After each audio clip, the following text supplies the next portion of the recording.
What's going on, everybody? Josh Engleman for Awesemo.com, and I am back with my NBA DFS contenders on DraftKings for Thursday, April 29th. Now be sure to hit that like button, subscribe to the channel, and hit the notification bell so you know when this and all of our other content goes live. Follow me on Twitter, at Josh Engleman, so you can get updates to these sim results as we get closer to lock. And finally, let me know in the comments section who is your favorite and least favorite of my contenders for today's slate. We are rounding out the bottom of my top 10 with Killian Hayes, Facundo Campazzo, Kyrie Irving, Saddiq Bey, and OSHAE BRISSETT. That is an interesting five-man group. Who will be my favorites? My top 5 plays for today? It's time to find out. First up at number 5, we're going to shooting guard eligible LANDRY SHAMET. He is 4,100, projected for 26. The goal is 36. He's in the optimal lineup 24% of the time. Now we need to find some value because the pay-up options on this slate are loaded. So SHAMET playing well north of 30 minutes.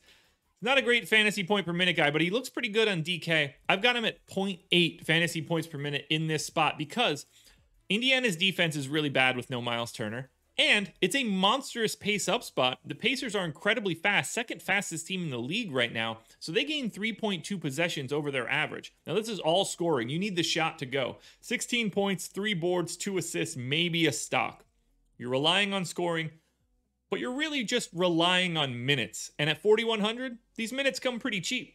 Next up, we're paying up a little bit. Point guard eligible Steph Curry at 10,300. Not normally a spot that I would expect to get to, but projected for 56.5. The goal is 58. He's in the optimal lineup 24% of the time, and Curry gets every benefit here. It's looking like no Oubre. We know no Wiseman. Curry sees a massive usage bump in that scenario, so I've got him in for 36 minutes at 1.57 fantasy points per minute.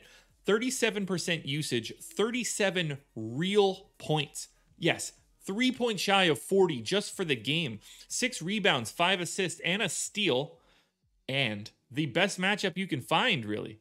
It's a pace-up spot against Minnesota, even for a fast team like Golden State. These are 2 of the 5 fastest teams in the league.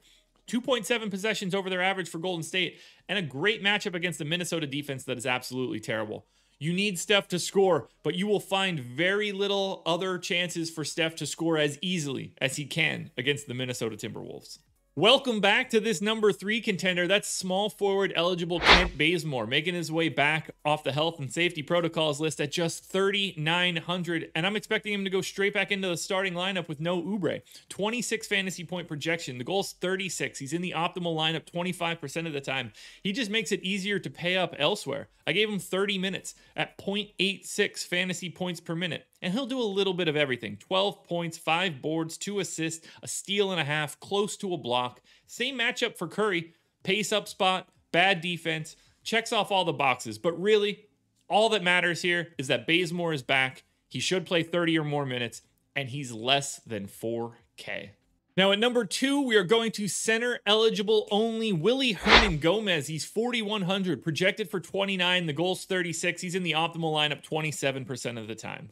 Doesn't look like we're going to have Steven Adams here. Picked up another knock last night, so I'm expecting WILLY HERNANGOMEZ to start. I guess it could be Jackson Hayes, but for now, it was WILLY HERNANGOMEZ last time, and I'm going to HERNANGOMEZ again. I gave him 28 minutes. He'll be just north of a fantasy point per minute, 17% usage, and basically a double-double. 12.3 points, 9.6 rebounds. You get an assist, maybe a steal, maybe a block.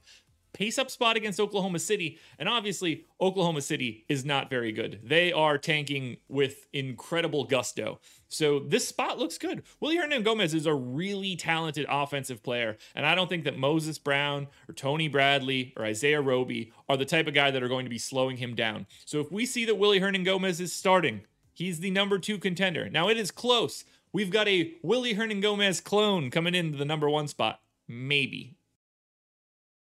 Before we get to that number 1 spot, however, please hit that like button, subscribe to the channel, hit the notification bell so you know when everything goes live, then head on over to Twitter and follow this guy right here, me, at Josh Engleman. It's the only place you can get the updates to my sim results as we get closer to lock. And then underneath this video, in the comment section, your favorite contender, your least favorite contender, and the contender that you think should be on this list that you didn't see. And finally, coming into the number 1 spot, if he plays, that's center Goga BITADZE. Yes, we're doing this again. He is 4K, projected for 28. The goal is 36. He's in the optimal lineup 30% of the time. Now, for Indiana, we don't know if he's going to be in, but I'm assuming that he is, and I'm only giving him 24 minutes, although I think he could play a little bit more. But he's been out for basically a week plus with a sprained ankle. We shall see if he's able to play today, but if he is, 1.18 fantasy points per minute, 19% usage, 11 points, 7 boards, maybe an assist, maybe a steal, but 2.5 blocks. Goga is a shot blocker.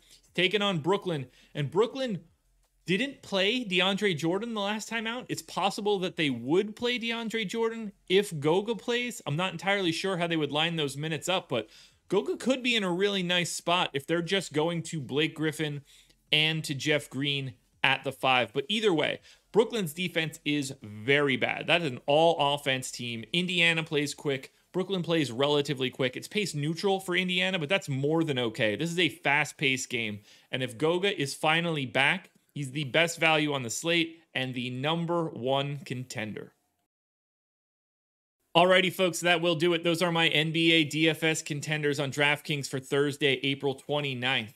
Process show is in the books. Go watch that. FanDuel version of this video is around here somewhere. Strategy show with Lofty at 10 a.m. And then that is it for me. But keep your eyes peeled for the Kentucky Derby contenders. Myself and Ben Raza trying to give you some picks for the ponies.